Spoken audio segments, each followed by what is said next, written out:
Keduanya mengambil batu dari tanah dan memasukkannya ke dalam saku. Kemudian berpegangan tangan dan berjalan menuju danau. Karena sudah tua tidak bisa menjaga anak lagi, mereka memilih untuk mengakhiri hidup mereka seperti itu. Mereka khawatir setelah pergi tidak ada yang peduli ke anak lagi. Mereka menggunakan harga tinggi untuk mempekerjakan seseorang untuk merawat mereka, tetapi ketika dia melihat anak mereka, boneka keramik, dia tidak bisa menahan tawa. Tindakan ini membuat sang kakek dan nenek tidak senang. Jelas sekali mereka tidak bercanda. Hormati $100.000 per bulan. Greta tersenyum dan menyapa pria kayu itu. Kami mempekerjakan banyak pengasuh, tapi semuanya ditolak oleh anakku. Karena tidak ada orang yang semuda dan secantik kamu. Keesokan harinya wanita tua itu selesai mengatur pekerjaannya. Pagi-pagi sekali, harus tepat waktu untuk membangunkannya. Lalu berpakaian rapi. Saatnya memberi sarapan kepada boneka kayu. Ia harus memainkan musik kesukaannya, dan setelah makan, ia harus membacakan puisi untuk boneka kayu tersebut. Bahkan sebelum tidur malam, bacakan Alkitab secara religius kepadanya. Tindakan ini membuat Greta sedikit bingung. Dari sudut pandang Greta, ini hanyalah boneka kayu biasa. Setelah kembali ke kamarnya, dia menelepon sahabatnya untuk mengeluh. Lagi pula, menjadi pelayan boneka kayu sungguh luar biasa. Sahabatnya menyuruhnya untuk tidak khawatir. Orang kaya mempunyai minat khusus yang tidak aneh. Setelah mendengarkan, Greta merasa perkataan sahabatnya itu masuk akal. Keesokan harinya, Greta bangun dan mulai bekerja. Melihat orang itu melampiaskannya lagi.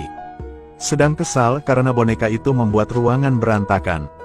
Tapi boneka itu tidak memiliki lengan atau kaki.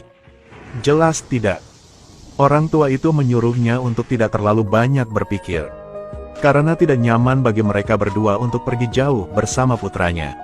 Itu sebabnya dia seperti itu. Greta mau tidak mau curiga bahwa kedua orang ini memiliki masalah mental. Dengan sangat cepat mereka mengganti pakaian dan pergi dari sini. Sebelum berangkat, lelaki tua itu mengatakan satu hal. Selama kamu memperlakukannya dengan baik, itu akan memperlakukanmu dengan baik.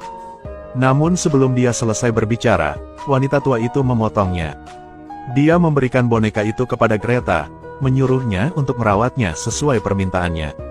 Setelah mereka pergi, hanya Greta dan boneka keramik yang tersisa di kastil besar. Greta meletakkan boneka itu di kursi, tetapi ketika dia berbalik dia merasa kedinginan. Sepertinya ada boneka yang menatap dia. Dia menutupi boneka itu dengan selimut.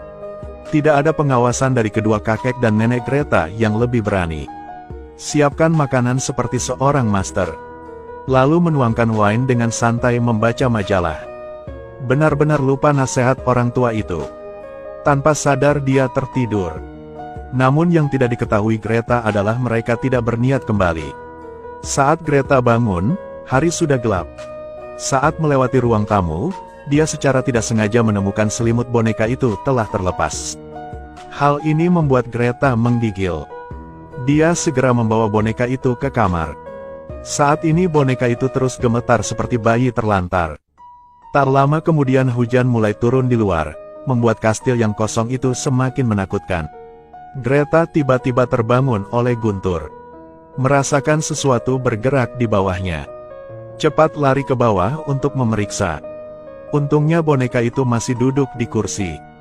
Namun ketika Greta mendekat untuk melihat, ada air mata mengalir di wajah boneka itu. Seperti menahan sesuatu. Greta menggunakan tangannya untuk menyekanya dengan curiga. Pastikan ini bukan halusinasi. Saat itu setetes air jatuh ke wajah pria kayu itu. Greta mendongak. Ternyata atapnya bocor. Greta sadar dia hanya salah paham. Dia meletakkan boneka itu di tempat tidur. Ingin memeriksa loteng. Tapi tangganya tidak pernah terbuka. Greta menyerah begitu saja.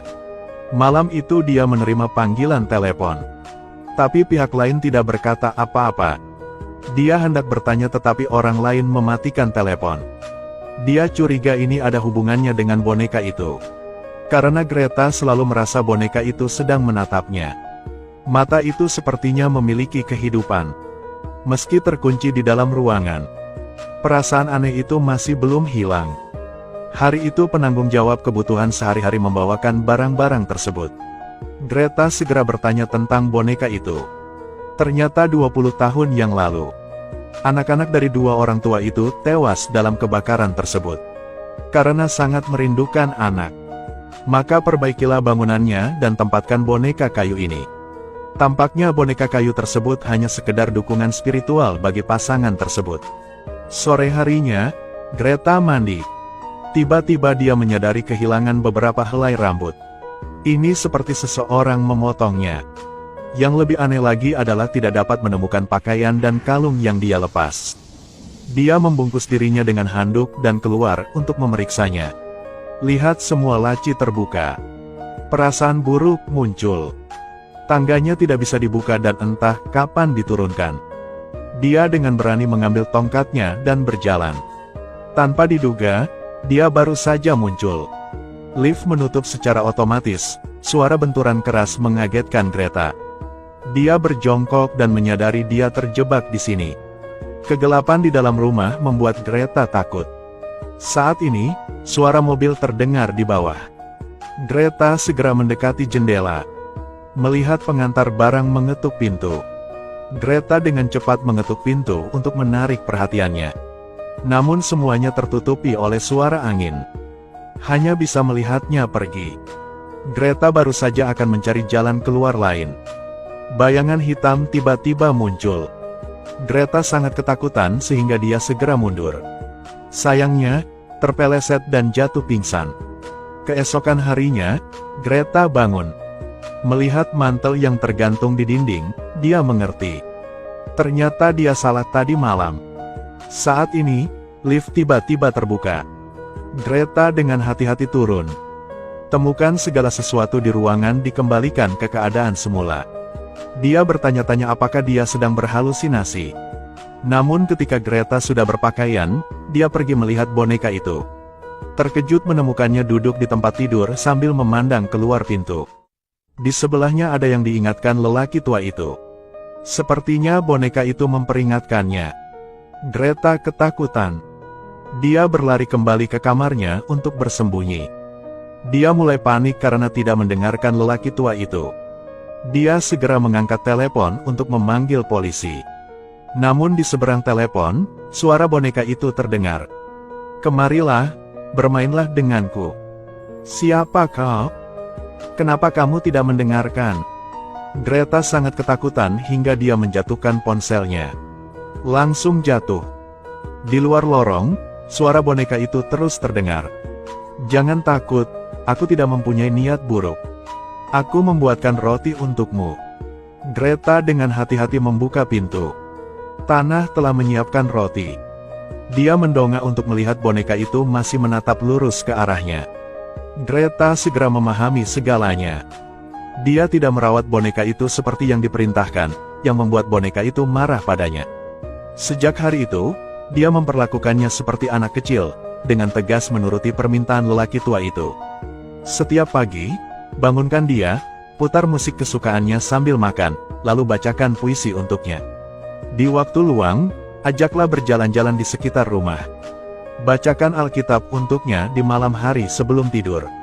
Sejak itu, tidak ada lagi hal aneh yang terjadi di gedung itu.